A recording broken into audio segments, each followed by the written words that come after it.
Hello नमस्कार दोस्तों। स्वागत है आपका दोबारा से आपके अपने यूट्यूब चैनल पर जिसका नाम है लेट्स लर्न संस्कृत। तो दोस्तों हम संस्कृत अलंकार कर रहे थे जिसमें हमारा उत्प्रेक्षा अलंकार चला हुआ था और नेटवर्क की प्रॉब्लम के कारण ये पूरा नहीं हो पाया था पहले वाली वीडियो में, जिसमें आज हम इसे कवर करेंगे। ठीक है, तो उत्प्रेक्षा अलंकार है। उत्प्रेक्षा अलंकार में संभावनम उत्प्रेक्षा प्रकृत समय नियत इसका लक्षण था। ये कहता है कि जहाँ या जिस अलंकार में उपमान और उपमेय के मध्य में संभावना बताई जाए, समानता की दृष्टि से संभावना बताई जाए, वहाँ उत्प्रेक्षा अलंकार होता है। ठीक है, और इसके बहुत से उदाहरण भी कर लिए थे। एक हमारा उदाहरण चल रहा था, उद्गलित गर्भ कवला मृग है परित्यक्त नर्तना मयूरा अपसृत पांडुपत्रा मुंचित श्रोणीव लता। उद्गलित गर्भ कवला मृग है परित्यक्त नर्तना मयूरा अपसृत पांडुपत्रा मुंचन्त श्रोणीव लता। ठीक है, तो इसमें हमारा ये था कि जो मृग है, जब मृगों को ये पता चला कि जो शकुंतला है अपने पति के घर जा रही है और जो वो वन में रहती थी, वनों में इनके साथ खेलती थी, मोरों के साथ भी खेलती थी। ठीक है, जब इनको मृगों को ये पता चलता है कि शकुंतला अब हमेशा के लिए अपने पति के घर जा रही है, तो वहां पर मृगों ने अपना जो निवाला है उद्गलित मैंने निकाल दिया था, अरब कवला अपना जो निवाला निकाल दिया था। परित्यक्त नर्तना मयूरा, परित्यक्त छोड़ दिया था, नर्तना मतलब नाचना, मयूरा मोरों ने नाचना छोड़ दिया था। यहाँ पर है उत्प्रेक्षा अलंकार। ठीक है, तो ये तो इसमें बता रहा है कैसे हुआ क्या हुआ, और यहाँ आकर के इसमें उत्प्रेक्षा अलंकार बनता है। तो कहता है कि मृगों ने अपना निवाला निकाल दिया था, मोरों ने नाचना छोड़ दिया था, अपसरित छोड़ते हुए, पांडुपत्रा पीले पत्तों को, लता लता पीले पत्तों को छोड़ते हुए, मानो ऐसे लग रही है कि जैसे मुंचित श्रोणीव, मानो जैसे अपने आंसू बहा रही हो। ये यहाँ पर कह रहा है कि जब किसी लता पे से उसके पीले पत्ते झड़ते हैं या जब वो अपने पीले पत्तों को छोड़ते हैं, तो ऐसा लग रहा था मानो कि वो अपने आंसू बहा रहे हो। मुंचती अश्रु नीव, यहाँ पर पहले ही बताया था कि उत्प्रेक्षा अलंकार में जो इव है वो हमेशा ही क्रियापद के साथ होता है। जो उपमा सूचक जितने भी शब्द होंगे वो क्रिया के साथ होंगे। और अश्रु यहाँ पर आंसू बहाना होता है, और आंसू बहाना के हमारी क्रिया है और उसके साथ उपमा वाचक या सूचक जो इव लगा हुआ है वो क्रियापद के साथ है। तो ये कहता है मुंचती अश्रुणीव लता, कि मानो ऐसा लग रहा है जैसे लताएं अपने आंसू बहा रही हो। ठीक है, तो यहाँ ये कह रहा है कि जब शकुंतला अपने पति के घर जा रही थी उस वक्त मृगों ने अपना निवाला निकाल दिया था, मोरों ने नाचना छोड़ दिया था, और अपने पीले पत्तों को छोड़ते हुए लताएं ऐसे लग रही थी मानो वह आंसू बहा रही हो। ठीक है, तो यहाँ पर जो उत्प्रेक्षा अलंकार है वो इस लाइन में है। यहाँ कह रहा है कि जो लताओं के द्वारा छोड़े जाने वाले पीले पत्तों की क्रिया के द्वारा आंसू बहाना, इसमें दोनों में संभावना बताई गई है। ये यहाँ पर कह रहा है कि पीले पत्तों के या लताओं द्वारा जो पीले पत्ते छोड़ने की क्रिया है, यहाँ पर जो ये लताएं है अपने पीले पत्तों को छोड़ने की क्रियाओं के समान जो है, या जब वो अपने पीले पत्तों को छोड़ रहे हैं तो उसमें जो अश्रुमोचन है या जो आंसू बहा रहे हैं उनकी जो है संभावना बताई गई है। लताएं अपने पत्तों को छोड़ रही है जो पीले पत्ते हैं, और इसमें यह संभावना बताई गई है कि वो अपने आंसुओं को बहा रही है।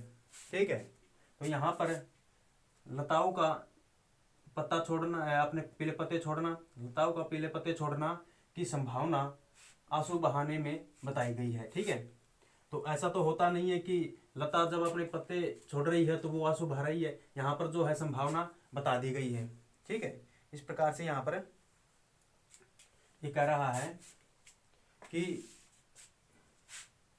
लताएं जब अपने पीले पत्तों को छोड़ती है, वो लताएं जब अपने पीले पत्तों के छोड़ने की क्रिया करती है, वहाँ पर यह संभावना बताई गई है कि वो अपने आंसू बहा रही है। ठीक है, तो इस प्रकार से ये इसका अर्थ था। अब इसमें उपमान उपमेय के मध्य समानता होती है।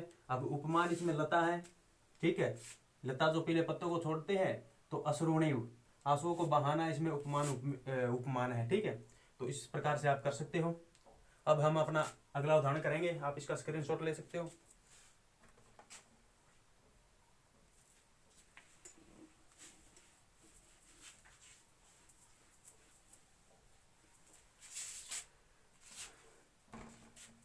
अगला उदाहरण है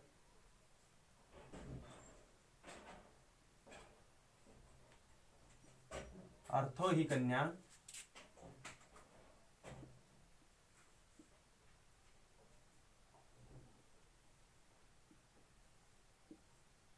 परकीय एवं अर्थो ही कन्या परकीय एवं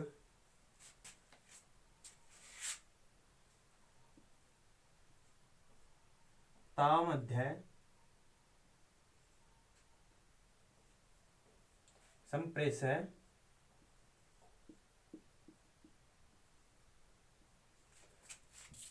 अर्थो ही कन्या परकीय एवं तामध्य संप्रेष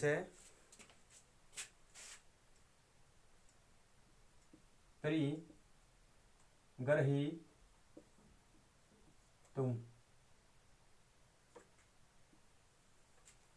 ठीक है। अर्थो ही कन्या परकीय एवं तामध्य संप्रेष परिगर्हितु, तामध्य संप्रेष परिगृहीतु, यहाँ पर परिगृहीतु होगा, ठीक है। परिगृहीतु, परिगृहीतु। आगे है जातो मम ममायम, जातो ममायम विशदः, जातो ममायम विशदः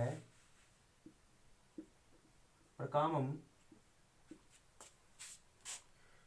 जातो ममायम विशदः प्रकामम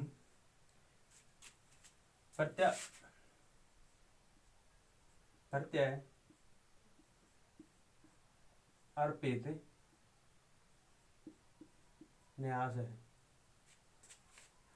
प्रत्यय अर्पित न्यास है इवा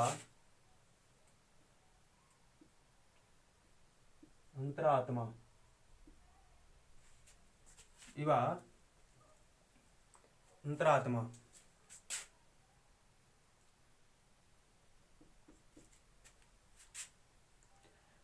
तो ये उदाहरण है अर्थो ही कन्या परकीय एवं तामध्य संप्रेष प्रगृहीतु, जातो ममायम विशदः प्रकामम प्रत्यर्पित न्यास है इवांतरात्मा, ठीक है।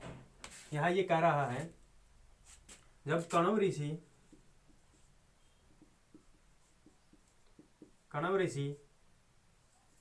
अपनी पालित पुत्री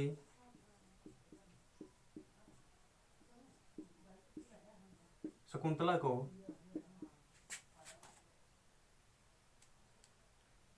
उसके पति के घर भेजता है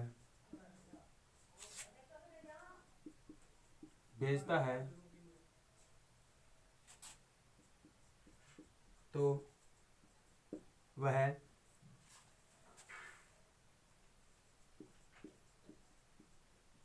अपने दुख के बारे में बताता है।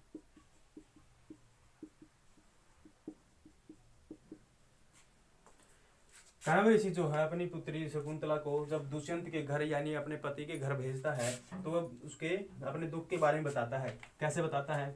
वो कहता है कि अर्थो ही कन्या परकीय एवं, ये कहता है जो कन्याएं होती है वो पराया ही धन होती है। अर्थो ही मतलब धन, कन्या माने कन्याएं, परकीय एवं कहता है जो कन्याएं होती है वो वास्तव में पराया धन ही होती है। ठीक है, तो ताम, ताम यहाँ पर शकुंतला के लिए है। ताम अध्याय, आज उसको संपेश्य भेज करके परिगृहीतु, पति के घर, ठीक है, आज उसको पति के घर भेज करके जातो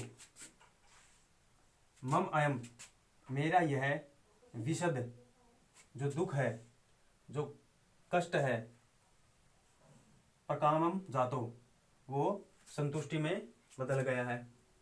ठीक है, ये कहता है कि कन्या तो हमेशा ही प्रायः धन होती है, तो आज उसको यानी कि शकुंतला को, आज शकुंतला को पति के घर भेज करके मेरा जो दुख है, मेरी जो संतुष्टि है, मेरा जो दुख था वो शांत हो गया है। कैसे कैसे शांत हो गया है? जैसे कहता है कि मानो प्रत्यार्पित लौटा करके, अन्यास है धरोहर, कहता है कि प्रत्यार्पित अन्यास है, अन्यास मैंने यहाँ धरोहर है, प्रत्यार्पित का मतलब लौटाना है, एवं अंतरात्मा, ये कहता है कि उसी तरह मेरी जो अंतरात्मा है वो शांत हो गई है, जैसे किसी की धरोहर को लौटा देने के बाद होती है।